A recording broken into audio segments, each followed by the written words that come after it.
Olá, gente, tudo bem? Bem-vindos aí a mais um Programaria Sprint, versão da edição de Tech Leads. Vai ser muito importante aí essa troca que a gente vai ter. Não vai ser ao vivo, mas a gente vai trocar algumas informações aqui, um pouquinho de experiência que eu tenho com relação ao assunto que eu gosto bastante, que é débitos técnicos. Então, já preparem o raciocínio para a gente pensar sobre isso e já vamos falar bastante, não bastante, mas vamos ter bastantes perguntas e reflexões sobre o que são débitos técnicos e como é que a gente lida com eles, tá bom? Beleza? Começando aqui, para me apresentar primeiro, me autodescrever. Meu nome é Luana Pimentel, para quem não conhece, sou uma Senior Staff Engineer na OLX. Eu esqueço o nome desse cargo, por isso eu me embanando às vezes. Fazendo minha autodescrição aqui, eu sou uma travesti branca, eu uso óculos, tenho cabelo longo, castanho escuro, que está caindo para o lado esquerdo. Atrás tem uma parede branca com um cartaz de um anime, o Cowboy Bebop. E à direita tem a minha mesa, que tem alguns bichinhos de pelúcia, uma caneca, um pedaço do meu monitor. Bom, agora que eu me apresentei, a gente está aqui confortável, vamos lá. Eu deixei 5 perguntas na descrição do curso, se vocês lembram, né? Vocês podem dar uma olhadinha.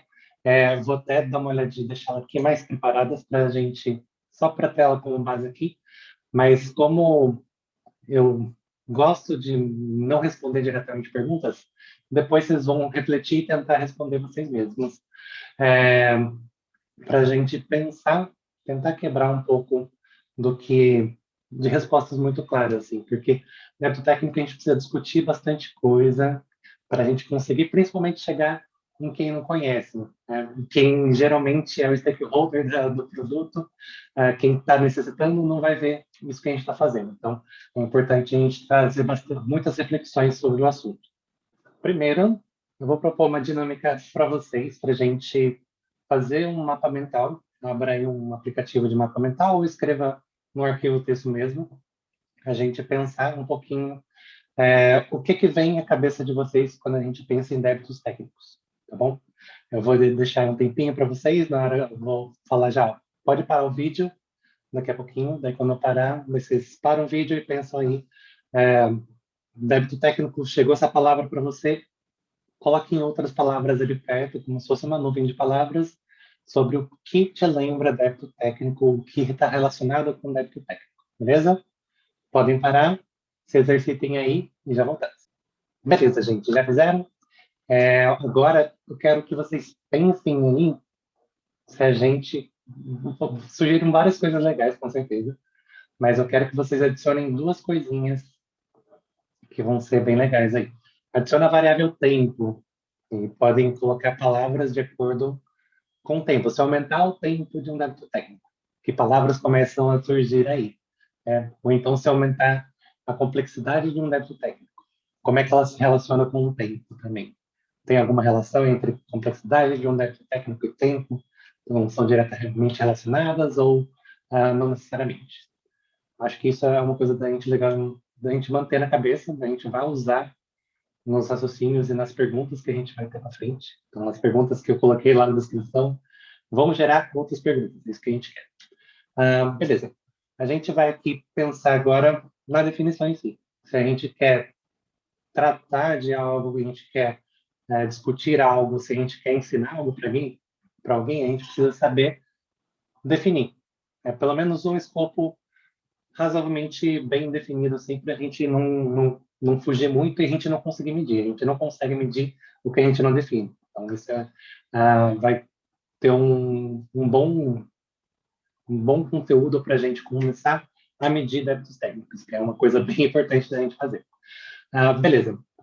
Débito técnico, a gente pode imaginar assim, eu vou fazer 2 análises, assim, 2 metáforas com débito técnico. A primeira, um cabo de guerra, assim, não só em 2 dimensões, imagino que são várias dimensões aí, um cabo de guerra tridimensional, para a gente ver assim, pensar assim, que está puxando para lá. A gente tem uma necessidade de produto, a gente tem ali um time to market, que é um tempo que a gente tem para atingir o mercado que a gente quer, que se a gente demorar muito, a gente perde uma oportunidade. Mas se a gente for muito rápido até lá, o que que a gente tem que pagar depois, que é a segunda analogia, que é o empréstimo. Então, a gente pode também colocar um débito técnico como uma analogia de um empréstimo. Assim, emprestei agora uma rapidez para a entrega de um produto, mas vão vir uns juros aí. E quanto mais você demorar para pagar esses juros, mais pesada vai ficar a sua dívida. Então, essas metáforas vão ajudar a gente a definir em si débito técnico. Beleza? Beleza. Débito técnico a gente pode pensar que é algo que a gente deixa de fazer, de qualidade de código, de produto, ou teste. A gente pode pensar em várias coisas aí, em troca de atingir um objetivo de negócio, de produto a curto prazo. Então, a gente, beleza, a gente tem uma entrega que se a gente fizer até tal dia, a gente consegue o mercado sim, de uma forma mais rápida, dar uma alavancada no nosso produto. E se a gente fizer isso, algumas coisas vão ter que ficar por trás, algumas coisas com relação à qualidade, questão de cobertura de testes. Então, a gente tem que pensar em débito técnico como essa relação. É, geralmente, a gente pensa que a gente deixa de fazer alguma coisa relacionada a uma arquitetura que a gente gostaria de seguir para aquele produto, que implica numa qualidade de, de evitar bugs, quando a gente tem uma boa cobertura de testes, quando a gente tem uma boa monitoria do nosso produto. Se tem algum problema, a gente sabe de antemão, já está automatizado, então isso pode ser um débito técnico.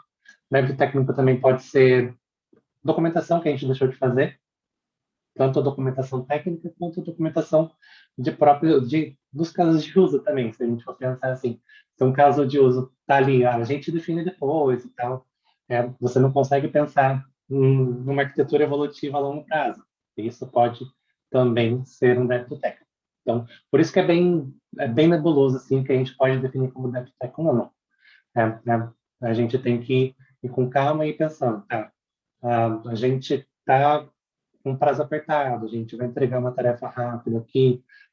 A gente pode cabular essa parte do código, vamos fazer hardcoding mesmo e tal, mas beleza. Acabei de gerar um débito técnico e quando que eu vou pagar ele? Lembrando que tem os juros aí depois, tá bom? Beleza. Agora a gente está começando a incorporar um pouco dessa definição de débito técnico, tá? Agora a gente tem que pensar em outras coisas, tá bom? Beleza, daí eu acabei entrando já, meio que sem querer, em uma outra área que a gente tem que falar também, que como eles nascem, né? Onde nascem, onde são criados os tais do débito técnicos. Eu estou falando débito técnicos, mas eu não vou arrumar, gente. Eu vou falar assim o tempo inteiro. Como é que eles nascem, né? Eu já estava falando um pouquinho. Pode nascer de uma decisãozinha ali que você fez para só entregar a tarefa mais rápido, ou então uma revisão de código que foi, beleza, vou deixar isso aqui, tá tranquilo, a gente precisa entregar. Uma arquitetura que não foi seguida em uma revisão de código não pegou. Um bug que foi inserido um código repetitivo que foi inserido, um teste que não foi feito para uma determinada feature do produto e tal. Tudo isso fazem nascer em débitos técnicos, tá bom? Beleza. Estava dando uma olhada aqui, refletindo de novo algumas coisas, porque é bom a gente diferenciar algumas coisas com relação a débitos técnicos. Tem alguns que nascem de maneira involuntária, alguém que não seguia um padrão de arquitetura, não de propósito, acabou não entendendo, não estava muito claro como é que era para fazer uma tarefa, por exemplo, acabou gerando um débito técnico. E outras que são decisões mais outra decisão, só deixar mais um outro exemplo de decisão de débito técnico que não é voluntário, sim, que é bem comum hoje em dia, a gente, isso está bem mais evidente, questão de vulnerabilidades, por exemplo, se você não atualiza um pacote, uma lib externa que você usa, acaba que ela vai ficar defasada, alguém descobre uma vulnerabilidade nela, pronto, você não fez nada, já está um débito técnico ali na sua conta para você pagar, né? E outra situação que é bem comum também, em projetos que usam que dockerizam, fazem um Docker do seu serviço, usam um Docker para isso, daí tá lá, você usa uma imagem base, de repente alguém encontra uma vulnerabilidade nessa imagem base e você não não tem algum esquema de atualização. Aí mais um débito técnico que você precisa pagar, mas ele foi gerado involuntariamente. Então, tem muitas situações que acabam gerando sem a gente querer. Mas tem as situações que a gente é, quer gerar um débito técnico para pagar depois, dado essa cabo de força que a gente fez a analogia. Então, a gente tem que dar uma pensadinha, tentar pensar o que pode acontecer, o que pode gerar um débito técnico, são muitas coisas. Então, a gente tem que pensar primeiro, antes de começar a falar, comprar a ideia ali do PO que não entende muito da área técnica. Hoje em dia, eu vejo muitos POs que entendem bastante da área técnica e isso é mais tranquilo de comprar, de fazer eles comprarem dentro técnico. Tanto que na OLX, isso eu vou entrar mais em detalhe depois, isso já está dentro do processo. Então, eu já falo isso depois e como fazer um caminho para a gente convencer os stakeholders e quem é dono do produto, quem é dono e dono do produto, a comprar essa ideia que isso é importante também, tá? Mas aí a gente tem esses dois tipos aí, grandes tipos, involuntários, que são esses exemplos que eu dei, são um pouco mais voluntários também. Daí a gente tem que pensar como é que eu vou atacar esses débitos técnicos. Eu vou continuar falando errado do débito técnico. Como é que a gente vai atacar isso? Então a gente tem que pensar, beleza, tem coisa que eu consigo automatizar? Geralmente, esses involuntários que eu estou falando, e até alguns voluntários, a gente consegue criar automatizações que já ajudam a gente a gerenciar e até tirar do caminho os que são mais fáceis. Eu vou dar um exemplo para vocês. É, Quando a gente está fazendo uma revisão de códigos, a gente não vai procurar muito código repetitivo, só se for muito, tá muito na cara, assim. Se for algo um pouquinho mais, uma revisão de código muito extensa, assim, que vai demorar um tempinho para você ver, você pode perder códigos repetidos ou algum comentário ali de coisa que comentário, vou fazer isso aqui depois, vou arrumar isso no futuro, coisas que acabam passando despercebidas e tal. É, Dá para fazer isso de forma automatizada para você se concentrar durante a revisão de código no que importa, que é o que aquele código está entregando. Então, ferramentas como o Sonar, que pega algumas inserções de bugs, códigos repetitivos, alguém que deixou um comentário que não devia lá, que era para resolver. Isso ele já pega. E isso tira um pouquinho da necessidade humana de ficar atento a isso. É muita coisa para a gente olhar. Então, a gente tem que automatizar algumas coisas para a gente tirar isso do caminho. Questão de livros que estão com alguma vulnerabilidade. Né? Se você usa o GitHub, tem o próprio GitHub lá que tem o Dependabot, que é o botzinho que vai ficar olhando as suas dependências e já avisa você. Então, dá para automatizar isso. Agora, não sei se dá para automatizar isso gerando já uma task no Gira e tal. Dá para pensar em automatizar isso de forma mais tranquila. Mas, no mínimo, você vai ter que ir lá manualmente olhar os projetos que você tem, ver se tem alguma vulnerabilidade ou mandar alguma notificação para você. Isso, pelo menos, dá para fazer. Outro exemplo é colocar alguma coisa dentro da sua pipeline, do seu processo, para gerar os seus executáveis, gerar o seu produto aí, para verificar se tem vulnerabilidades, isso é tranquilo. O Docker, por exemplo, tem comando que ajuda vocês. Então, a gente consegue tirar aí do caminho algumas coisas que são o que eu falei, que são débitos técnicos que a gente não gera propositalmente. Tá. Mas agora, os mais difíceis, os que a gente gera propositalmente, que a gente tem uma deadline, um prazo apertado, entrega o negócio sem se preocupar muito com a arquitetura. Né? Como é que a gente faz esse balanço para a gente conseguir conversar ali com um produto, com o PO, para a gente conseguir pagar isso de uma maneira mais tranquila. Uma coisa que a gente tem feito, agora eu vou usar exemplos práticos, para também não dar respostas prontas para vocês. Né? Isso serve como uma base mas tem muito jeito de fazer. Eu já vou dar até outros exemplos mais tarde. Mas agora no trabalho a gente está usando Gira para os cards e tem tipos de tarefas. E débito técnico é um tipo de tarefa.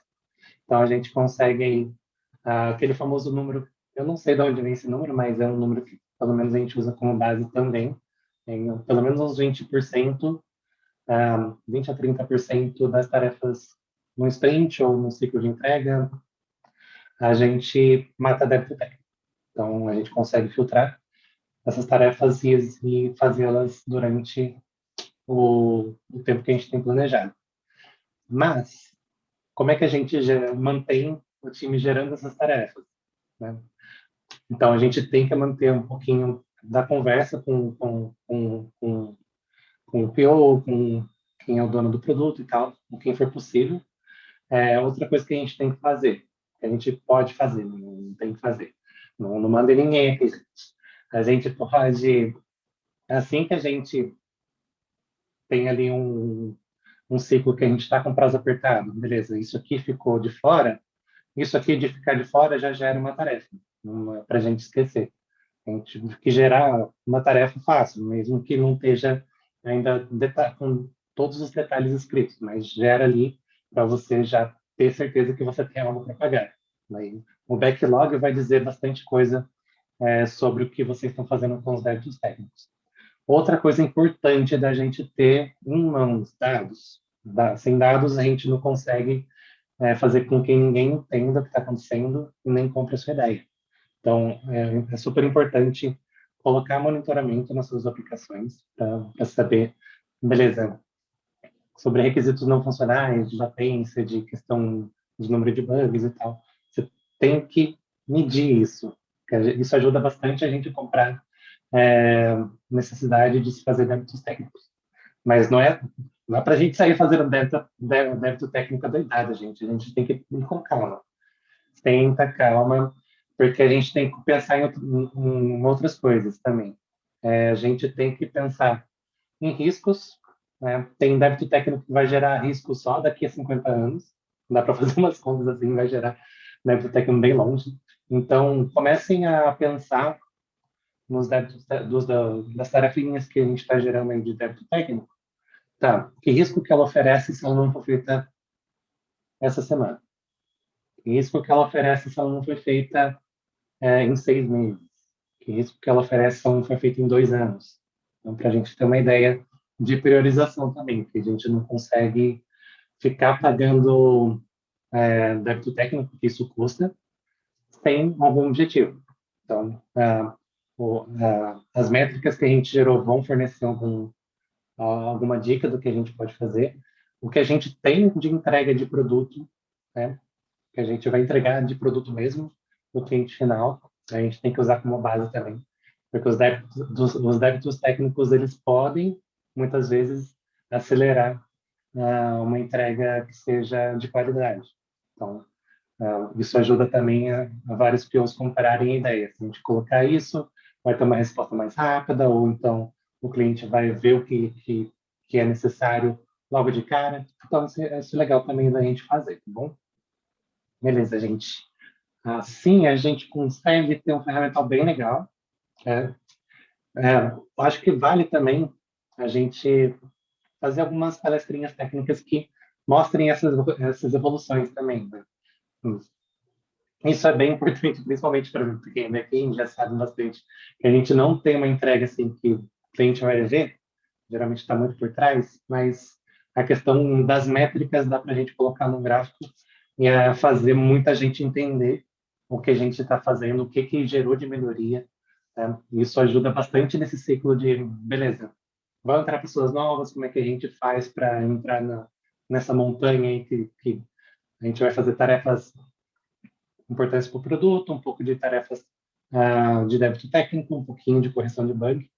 Então, é para a gente continuar essa roda aí e também esse cabo de força ele tem que existir, ele é saudável, mas ele tem que se puxar para uma direção que vai atender o cliente. A gente está nesse balaio todo aqui, nesse babado todo aqui para a gente conseguir entregar um produto para o cliente. Então, a gente tem um objetivo final que é o produto. Então, não adianta a gente ficar comprando briga para caprichos de código, a gente tem que balancear bastante essa questão de equilíbrio, de fazer um, um estado da arte de código, de arquitetura, versus o que vai entregar um benefício para a pessoa cliente final. Então, tem que pensar bastante nisso. Tentem pensar bastante na questão de riscos e como é que está mais próxima das tarefas de produto. Isso ajuda bastante.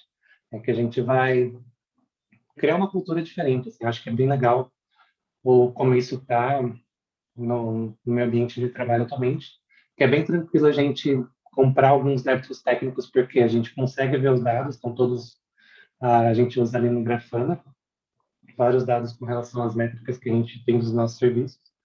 Os débitos técnicos estão ali no Gira, a gente vê o backlog, se tiver muito débito técnico acumulado, a gente senta, revê o backlog, coloca prioridades, o que vai afetar a entrega que a gente tem mais próximo e tal, e vai resolvendo. Então, isso cria um ambiente saudável para a gente conseguir fazer, não um estado da arte, mas um estado que a gente tem uma arquitetura, uma parte técnica evolutiva. A gente faz um mínimo para que ela seja estável, que tenha, não gere bugs, ela em si não vire aquele legado, sabe? Que é uma coisa que a gente sabe, que é um débito técnico que é grande de pagar, é quando ninguém mexe num produto, se mexeu, é certeza que vai ter um bug. Então, esse é o nível que a gente nunca quer chegar. A gente sempre tem algum lugar que a gente trabalhou que a gente teve que mexer num projeto assim. Que a gente não paga um débito técnico, virou um bolo gigante, mas juros sobre juros ali, se você mexe, tem bug.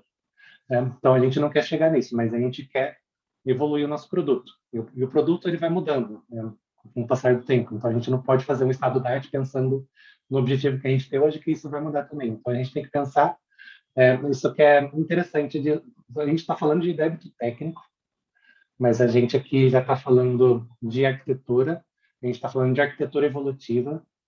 É por isso que não é um assunto tão para iniciantes, que é difícil da gente pensar em uma arquitetura evolutiva sem ter tanta experiência, né? Porque quem sabe o que vai dar problema na frente é quem já teve esse problema.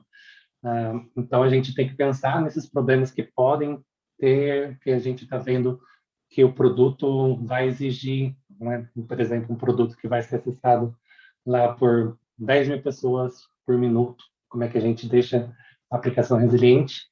Não vai fazer o estado da arte para responder em 1 milissegundo, mas vai responder num tempo legal, que a gente consiga evoluir as questões de produto é, de um jeito saudável.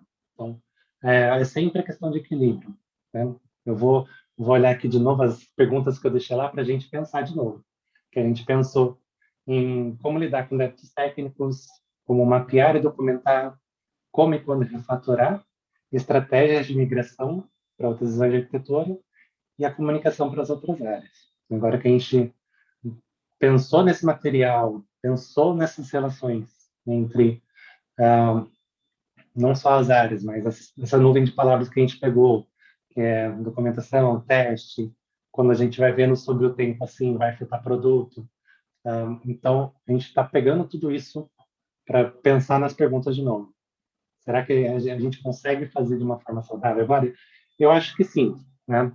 A gente precisa ir conquistando a maturidade para conseguir falar sobre isso, né? Isso que é o mais importante.